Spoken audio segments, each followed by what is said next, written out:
Hello दोस्तों, नमस्कार। स्वागत है फिर से मेरे एक नए ब्लॉग पर। दोस्तों, हम हैं इस समय रायपुर एयरपोर्ट में और आज हम यात्रा करने वाले हैं रायपुर से गोवा। और हम ये यात्रा फ़्लाइट में करने वाले हैं, जो कि हम पहली बार फ़्लाइट में बैठने का हमें मौका मिल रहा है। तो आप लोग ब्लॉग को इसकी बिल्कुल भी मत करिएगा, क्योंकि आपको मैं बताऊंगा कि एयरपोर्ट में किन किन चीज़ों का सावधानी बरतनी पड़ती है। ब्लॉग को शुरुआत करने से पहले जो लोग मेरे चैनल पर नए हैं तो कृपया चैनल को सब्सक्राइब करें, बेल आइकन दबा के ऑल करें। डिस्क्रिप्शन पे लिंक है, साथ ही साथ फेसबुक, ट्विटर, इंस्टाग्राम को भी अभी फॉलो हम करें। लोग एयरपोर्ट में हैं भाई। अभी समोसा का रेट पूछने गया था। आप लोग बताइए एक समोसा का एयरपोर्ट में क्या कीमत है। भाई अभी पता करके आए 100 रुपये। मैं तो 200 रुपये बताया था 2 पीस का। तो मेरा आकलन ठीक है। हमने तो भैया हम नहीं खा पाएंगे। बाहर में 15 रुपये का एक, भैया 100 रुपये का एक। यहाँ ऐसे ही मिलता है गाइज। आप लोग तो आते रहते हैं, हम तो पहली बार यात्रा किए हैं। लेकिन मेला लगा है भाई, मेला अभी और मेला लगेगा। मेला से भी ज्यादा है। ज़्यादा है ना। अभी 1.5 घंटे टाइम है इस हम साला लोगों को। अमेरिका में नहीं मिलता होगा 100 रुपये का। जो यहाँ खुश में हो 200 रुपये का 2 ठो। गाइज। माउंटेन ड्यू पी लिया हूँ क्योंकि डर के आगे जीत है। अभी तो हमने पिज्जा का रेट नहीं पूछा। और गाइज एक बात और, मेरी भी सीट 11 नंबर है। आपको मैं बोर्डिंग पास में कहो तो दिखा देता हूँ। और मेरा विंडो सीट है। ये देखिए 11F लिखा है ना, ये देखिए। मैं स्क्रीनशॉट लगा दूंगा, आप लोग देख लीजिएगा। गाइज एक कमेंट कर दो, बोलो जय सिया राम, जय बब्बा का, जय श्री श्याम, हर हर महादेव। हर हर महादेव। बाकी डर के आगे जीत है। और बाकी माउंटेन ड्यू डर के आगे जीत है। बाकी आपको दिखाएंगे। पूरा ब्लॉग पर बने रहिएगा, लाइक करिएगा, कमेंट करिएगा। पहली बार फ्लाइट से यात्रा रायपुर टू गोवा, 6:55 की फ़्लाइट है। और अभी समय 5:45 के आसपास है। अभी बहुत समय है हमारे पास। गैज वहाँ से हम एंट्री किए थे और यहाँ तक। ये एयरपोर्ट का एंट्री गेट है और एग्जिट गेट यहीं से है गाइज। अब हम जा रहे हैं टेढ़े मेढ़े लेने, क्योंकि यही एक चीज़ है जो सस्ती मिल रही है। अब देखना ये कैसे गिरेगा। संख्या दबाओ। 15 नंबर टेढ़े मेढ़े। हाँ भाई वहाँ प्रोसीड कर दो। प्रोसीड कर दिया, स्कैनर आ जाएगा, स्कैन करो। 20 रुपये का तो है भाई, ले लो। अब देखना कैसे गिरेगा गाइज। रुको, तुम दूर रहो तो वो तुम दूर रहो, गिरेगा ना अभी। देखना कैसे गिरेगा। ये नीचे स्टोर में गिरा है। अब ये देखो, यहाँ से भैया हाथ डाल के निकाल रहे हैं इसको। ये यूनिक चीज़ है इस एयरपोर्ट। गाइज ये सामने जो आप प्लेन देख रहे हैं ना, ये मुंबई जाएगा ये प्लेन। कुछ ऐसा ही जो है, अंदर से यहाँ से गेट के पास से निकल कर और उसके अंदर अंदर सीधा फ्लाइट के अंदर ही यात्रीगण बैठते हैं। तो गाइज कुछ महत्वपूर्ण बिंदुओं पर चर्चा कर लेते हैं। जैसे मान लो कि आपको रायपुर से दिल्ली की यात्रा करनी है। आपने ऑनलाइन किसी भी प्लेटफॉर्म से टिकट कर लिया। इसके बाद हमें एयरपोर्ट तय डेट को 2 घंटे पहले पहुंचना होता है। एयरपोर्ट के अंदर आपको एंट्री करने के लिए टिकट का फ़ोटो और आपको एक वैलिड प्रूफ दिखाना पड़ता है, जैसे कि आधार कार्ड, डीएल, ये सब, तभी आपको एंट्री दी जाती है। एयरपोर्ट पर एंट्री करने के बाद सबसे पहले हमको बोर्डिंग पास लेना पड़ता है, जो कि यात्रा करने के लिए हमें बेहद इम्पोर्टेंट डॉक्यूमेंट्स है। आप चाहो तो बोर्डिंग पास ऑनलाइन भी डाउनलोड कर सकते हैं, क्योंकि जो आपके टिकट में पीएनआर नंबर होता है ना, उसी के थ्रू वो बोर्डिंग पास आपको प्रिंट डाउनलोड हो जाता है। अब दोस्तों, हमें बैग की, बेल्ट की, पर्स की और सभी तरह के इलेक्ट्रॉनिक आइटम एक डलिया में डालकर हमको चेकिंग कराना पड़ता है। और स्वयं की भी चेकिंग होती है बहुत ज़बरदस्त तरीके से। हालांकि ये बहुत अच्छी बात है और बहुत ज़रूरी भी है सावधानी के नज़रिए से। अब आते हैं कि फ़्लाइट में आप क्या ले जा सकते हैं और क्या नहीं ले जा सकते हैं। सबसे पहले तो मैं आपको बता दूं कि फ़्लाइट में 5 लीटर शराब ले जाने की अनुमति होती है, प्लस सिगरेट ले जाने की अनुमति होती है। गुटखा भी आप रख सकते हैं, पर एयरपोर्ट और फ्लाइट के अंदर ना खाएं। और सिगरेट तो आप एयरपोर्ट के अंदर एक छोटा सा रूम होता है, स्मोकिंग रूम, उसमें आप बढ़िया से पी सकते हैं। वहीं भर छूट होती है, बाकी छूट नहीं होती है पीने पर। अब आते हैं कि सामान हम क्या क्या ले जा सकते हैं। तो मैं आपको बहुत अच्छी जानकारी देता हूं कि जो अपना पिट्ठू बैग होता है वो 7 किलो से ज़्यादा वज़न का नहीं होना चाहिए, और जो ट्राली बैग वगैरह बड़े बड़े हैवी बैग होते हैं वो 20-15 किलो से ज़्यादा नहीं होने चाहिए, और वो जमा हो जाता है गाइज। और जैसे चाकू, छुरी, लाइटर, माचिस, ये सब भी फ़्लाइट पे अपन यात्रा नहीं कर सकते हैं, तो आप भी मत ले जाइएगा। तो गाइज देखिए एयरपोर्ट पर कितना बड़ा पंखा लगा, हालांकि इसके ये पहले चल रहा था, चूँकि मुझे सर्दी बहुत तेज़ लग रही थी तो मैंने भैया रिक्वेस्ट किया, भैया इसको बंद कर दो नहीं तो मैं ठंडा जाऊंगा।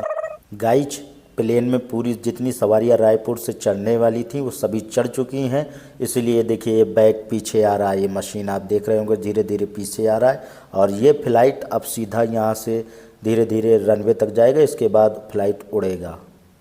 हालांकि मेरी ये फर्स्ट बार फ़्लाइट की यात्रा है, तो गाइज मैं सबसे पहले तो बहुत घबरा रहा था, बहुत नर्वस हो रहा था कि मैं घुसूँगा कैसे, वहाँ पे पुलिस होगी, कैसे चेकिंग होगी, मैं पहले बहुत घबरा रहा था। हालांकि मेरे साथ वाले जो थे, मैं धीरे धीरे अभी एयरपोर्ट के अंदर हूँ, और अभी भी मैं 2-3 बार हनुमान चालीसा पढ़ डाला हूँ, चलत विमान कोलाहल होई ये भी दोहरा चुका हूँ कई बार, लेकिन बड़ा नर्वस हूँ, लेकिन फिर भी मैं डर के आगे जीत है। जब तक गाइज आप लोग एक प्यारा सा कमेंट कर दीजिए कि कौन कौन फ़्लाइट में यात्रा कर चुका है और कौन कौन फ़्लाइट में यात्रा करना चाहता है या नहीं किया है, और वीडियो को इसके बिल्कुल भी मत करिएगा, नहीं तो महत्वपूर्ण जानकारी या महत्वपूर्ण वीडियो आप लोग मिस कर देंगे गाइज। मुंबई वाला ये फ़्लाइट रनवे तक जाने के लिए, यानी कि अब ये फ़्लाइट यहाँ से हटेगा बहुत जल्द। गाइज अब मैं जो आपको बात बताने जा रहा हूँ ध्यान से सुनिएंगे तो आप बिना हंसे रुक मान ही नहीं सकते, लेकिन हंसना मना है गाइज, मैं आपको चेतावनी पहले से दे देता हूँ। गाइज मैं एयरपोर्ट में घुसने से पहले 4 से 5 प्रकार के देवी देवताओं का नाम ले रहा था। जब मैं एयरपोर्ट में घुसा तो एयरपोर्ट में घुसने के बाद कम से कम 50 से 100 प्रकार, और जब मैं फ़्लाइट में बैठा ना, ब्रह्मांड के 33 कोटि देवी देवताओं का मैं न जाने कितनी बार नाम ले लिया, कितनी बार हनुमान चालीसा पढ़ डाला। ये आप ही ये लीजिए भैया, अब हम लोगों को भी बोल दिया गया है कि जाइए फ़्लाइट पे बैठिए, आप लोग एंजॉय करिए, फ़ोटो वीडियो बनाइए। गाइज 2 घंटा पहले इसलिए जाया जाता है कि चेकिंग होती है आप लोगों की, और जो आपका फ़्लाइट उड़ने का जो समय होता है ना, छूटने का जो एयरपोर्ट से समय होता है ना, वो फ़्लाइट में आधे घंटे पहले बैठना होता है, नहीं तो इसके बाद आपको घुसने नहीं दिया जाएगा। ये वही गुफा है दोस्तों, इसी के अंदर से हम लोग डायरेक्ट फ़्लाइट पे निकलेंगे। यहाँ पे भी बोर्डिंग पास का चेकिंग होता है, कई जगह चेकिंग होता है, कई लेयर चेकिंग के होते हैं, बहुत ही सावधानी से और सुरक्षित, हम लोगों को कोई नुकसान न पहुँचे ऐसे चेकिंग होती है। ये रही मेरी सीट। तो गाइज जिस चीज़ का हमें इंतज़ार था, हम देखिए फ़्लाइट के कितने करीब पहुंच गए हैं। अब मैं प्रणाम करूंगा फ़्लाइट में, क्योंकि मैं भैया बहुत डर रहा था, इसलिए प्रणाम करके हम फ़्लाइट के अंदर घुसे। ये देखिए गाइज कुछ इस तरह का माहौल है फ़्लाइट के अंदर। ये देखिए बस के जैसे यहाँ पे आप अपना सामान रख सकते हैं। ये देखो कितनी बड़ी फ़्लाइट है रे बाबा, अरे क्यों नहीं होगी, 250 लोगों को यात्रा करवाती है भैया एक बार में। तो चलते हैं, सबसे पहले अपनी सीट खोजते हैं, क्योंकि मेरी सीट 11F थी। गाइज आज मैं बहुत ज़्यादा खुश हूँ, क्योंकि मैं फर्स्ट बार यात्रा कर रहा हूँ, वो भी फ़्लाइट से। मदद करेगा, धन्यवाद। Ladies and gentlemen, it will be of great help if you could move out of the unassigned seat. और मैं बहुत ज़्यादा लकी हूँ, क्योंकि मुझे विंडो सीट मिली है पहली बार। बैठ गए हैं आराम से, 11 नंबर सीट है इमरजेंसी, और ये देखो पीछे मेरे बैठे 3 का है, एयर होस्टेस देख रहे होंगे आप लोग। वाह कितना ब्यूटीफुल लग रहा है, कितना आश्चर्यजनक लग रहा है कि मैं पहली बार फ़्लाइट में बैठा हूँ। कुछ इस तरह का फ़्लाइट के अंदर का नज़ारा है गाइज, आप लोग देख सकते हैं। और ये देखिए हवा भरी जा रही है, और बाहर का भी ले लो भैया आप लोग, बाहर का भी नज़ारा ले लो आप लोग। मुझे सीट बेल्ट बांधना नहीं आता, जैसे बना है तो बांधा हूँ, बाकी वो एयर होस्टेस आएंगे। 36,000 feet above mean sea level, which is approximately 11 kilometers above sea level. We'll be covering a total distance of 1200 kilometers to reach. Go sit back, relax and enjoy the flight. Thank you. Guys सबसे बड़ी बात मेरे दिमाग से हट गई थी, तो अभी याद आया, सोचा आपको बता देता हूँ। गाइज जैसे आप ट्रेन का टिकट करते हैं तो साइड लोअर लेते हैं, ऐसे प्लेन का टिकट करते हैं तो विंडो सीट मिलना एक बहुत बड़ी सौभाग्य की बात होती है। आप अगर विंडो सीट खुद से जब टिकट करते हैं तो उसका 500 से 1000 रुपया समथिंग आपको ज़्यादा देना पड़ता है फेयर से, तो इसलिए विंडो सीट मुझे मिली है तो मेरा सौभाग्य है।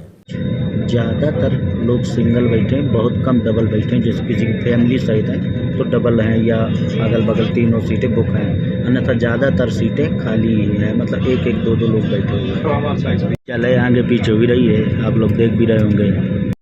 अब ये प्लेन धीरे धीरे रनवे की ओर बढ़ेगा और जो ऊपर उड़ता है ना भैया, रनवे से ही ऊपर उड़ता है, तो ये पहले धीरे धीरे पहुँचेगा वहाँ तक, फिर एकदम से प्रेशर बनाएगा अपनी दिशा को और फिर एकदम से स्पीड पकड़ता है भाई। Passengers, evacuate, evacuate, evacuate, निर्देश पर भी खोले। निकास को खोलने के लिए फिर प्लास्टिक कवर को निकालें, सामने वाले कुर्सी के नीचे रख दें, हैंडल को नीचे कीजिए, इससे निकास अंदर की ओर आ जाएगा और इसके साथ लगी हुई स्लाइड में अपने आप ही हवा भर जाएगा। यदि स्लाइड में हवा ना भरे तो रेड हैंडल को नीचे खींचे, द्वार को विमान के आगे की ओर बाहर फेंक दें। याद रखें निकास केवल पैसेंजर्स इवैक्यूएट इवैक्यूएट इवैक्यूएट निर्देश पर ही खोलना है। यदि आपको किसी भी सहायता की आवश्यकता पड़े तो आप किसी भी विमान कर्मवीर से संपर्क करें। धन्यवाद। दोस्तों, मैंने कोशिश की है कि कोई भी जानकारी आपसे मिस ना करूं, इसीलिए मैंने अपने शब्दों में हर एक जानकारी को आप तक शेयर किया है। नमस्कार, उड़ान 6E885 में आपका स्वागत है। गोवा लगभग 31:35 की दूरी पर है। दोस्तों, ब्लॉग अत्यधिक बड़ा होने के कारण मैं ब्लॉग को यहीं पर एंड करता हूं। नेक्स्ट ब्लॉग में आप लोग फ्लाइट यहां से गोवा के लिए उड़ेगा और गोवा एयरपोर्ट तक मैं आपको दिखाऊंगा। उम्मीद है कि आप लोगों ने ये ब्लॉग को पूरा देखा होगा, लाइक किया होगा, कमेंट किया होगा, शेयर किया होगा। इसलिए नेक्स्ट ब्लॉग को ज़रूर देखिएगा और इस ब्लॉग को भी ढेर सारा प्यार व सपोर्ट करिए। तब तक के लिए धन्यवाद।